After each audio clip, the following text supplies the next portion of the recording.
मंत्री जी को कोई जानकारी नहीं है।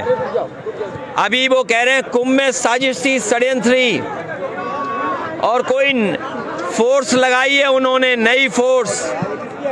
क्या फोर्स जांच करेगी?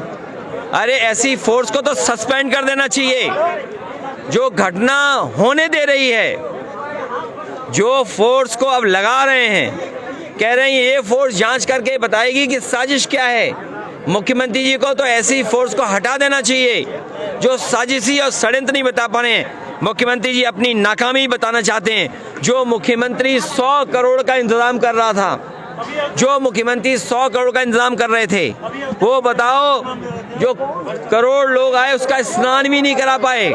जो लोग गए वहां पर महाकुंभ में बिना स्नान करके उन्हें वापस जाने दिया।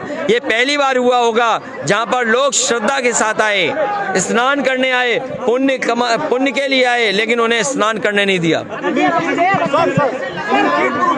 बहुत सारे ऐसे लोग हैं, ये जो मुख्यमंत्री जी दूसरों को भूमाफिया कहते हैं, उन्हें अपनी नाक के नीचे अपने भूमाफिया नहीं दिखाई दे रहे हैं। अपने रजिस्ट्री ऑफिस में देखें किसने रजिस्ट्रियां की हैं, उन्हें सब भूमाफियाओं की जानकारी मिल जाएगी। देखिए, न केवल वोटर लिस्ट में गड़बड़ी कर रहे हैं, ऊपर से लेकर नीचे तक अधिकारियों की सेटिंग कर रहे हैं। अभी तक तो ये और चीजों की सेटिंग करते थे। BLO सेटिंग कर रहे हैं, प्रिसाइडिंग ऑफिसर की सेटिंग कर रहे हैं, SO की सेटिंग कर रहे हैं। कोई विधायक का रिश्तेदार है, SO उसको ले आए। कोई CO किसी का मंत्री जी का परिचित था, उसको ले आए हैं। ये सेटिंग कर ले, लेकिन मिल्कीपुर की जनता बहादुर जनता है, वो जिता करके समाजवादियों को भेजेगी।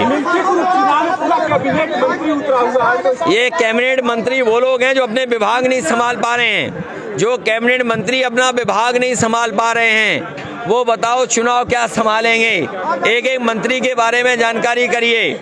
कोई वो हर घर नल वाले मंत्री हैं, पूरे गांव खुदवा दिए, उसमें कितना भ्रष्टाचार है वो आप सोच सकते नहीं हो।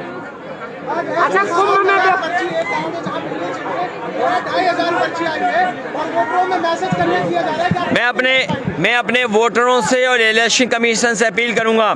इलेक्शन कमीशन की और प्रशासन की जिम्मेदारी है कि डीएम साहब उपलब्ध कराएं BLO सूची। नहीं तो मैं एक काम करूंगा, अगर हमें BLO पर्ची के लिए खुद भी किसी गांव के 100 व्यक्तियों के साथ DM के यहाँ जाना पड़ा, तो DM साहब तैयार रहें। कल का दिन है, जिन वोटरों को पर्ची नहीं मिली है, जिस गांव के हमें 100 भी कार्यकर्ता मिल गए, उनके साथ हम सीधे DM ऑफिस में अगर हमें जाना पड़ा तो हम खुद जाएंगे BLO पर्ची दिलवाने के लिए।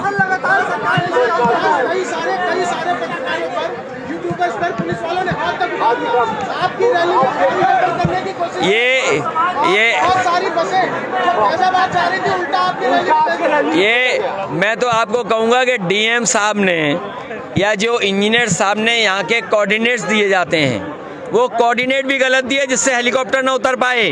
वो तो हमारे जानकारी है गूगल अर्थ की, तो हमने गूगल अर्थ से खुद देखा। हमने अपने कार्यकर्ता से यहाँ का मांगा कि अपना भेजो हमें लोकेशन।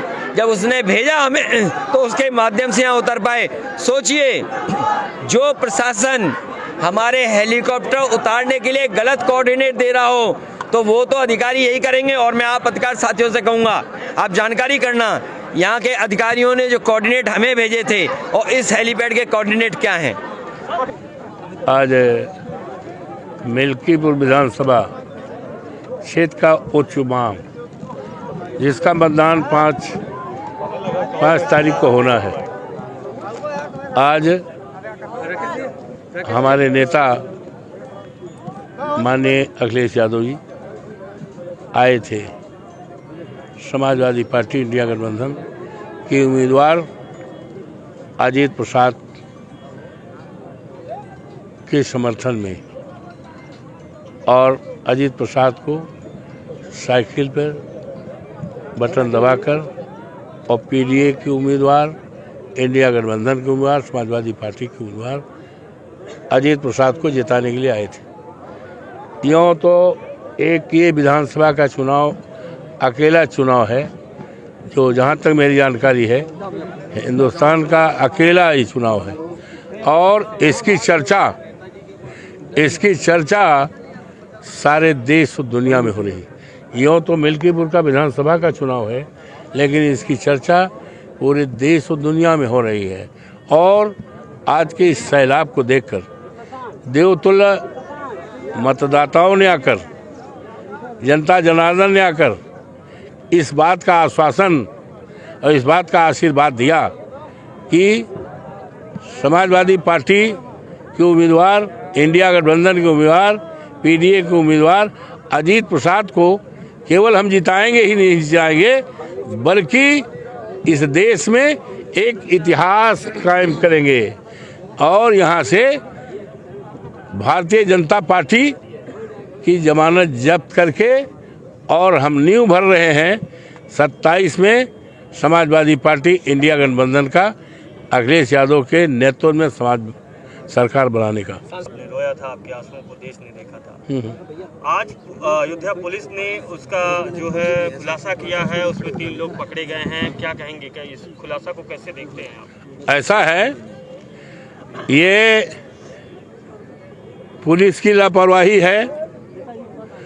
अगर उसकी माँ ने, उसके बाप ने जब सूचना दिया था और पुलिस एक्टिव हो जाती तो आज हमारी बेटी के साथ जो व्यवहार हुआ, जिस तरह से नग्न अवस्था में उसकी बॉडी मिली, ये बहुत दर्दनाक घटना है। ये बच जाता और इसमें तो बहुत जल्दी अरेस्ट हो जाना चाहिए। और मैं मांग करता हूँ कि जो भी आरोपी हैं एक विशेष न्यायालय का गठन करके 1 महीने के अंदर, हमें देश की इस न्यायपालिका पर भरोसा है और मुझे यकीन विश्वास है कि जघन्य अपराध में जब ट्रायल होगा तो इस ट्रायल में निश्चित तौर से उस माता पिता को ही नहीं बल्कि देश के करोड़ों बहनों को इंसाफ मिलेगा। और निश्चित तौर से इतना जघन्य अपराध है कि कानून की जो कठोरतम सज़ा है, निश्चित तौर से वो सज़ा मिलेगी और उस सज़ा मिलने के बाद ये इस देश का इतिहास बनेगा कि भविष्य में इस तरह की क्रूर घटनाएं न की जाएगी। आज मिल्कीपुर के उपचुनाव के लिए चुनाव प्रचार थम जाएगा। चुनाव प्रचार थमने से ठीक पहले पूर्व मुख्यमंत्री सपा सुप्रीमो अखिलेश यादव आज समाजवादी पार्टी के प्रत्याशी अजीत प्रसाद के पक्ष में एक विशाल जनसभा को संबोधित करने पहुंचे थे। और देखिए, ये अखिलेश यादव है इस समय हेलीकॉप्टर में, ये अब यहाँ से निकले हैं और विशाल जनसभा को उन्होंने यहाँ संबोधित किया।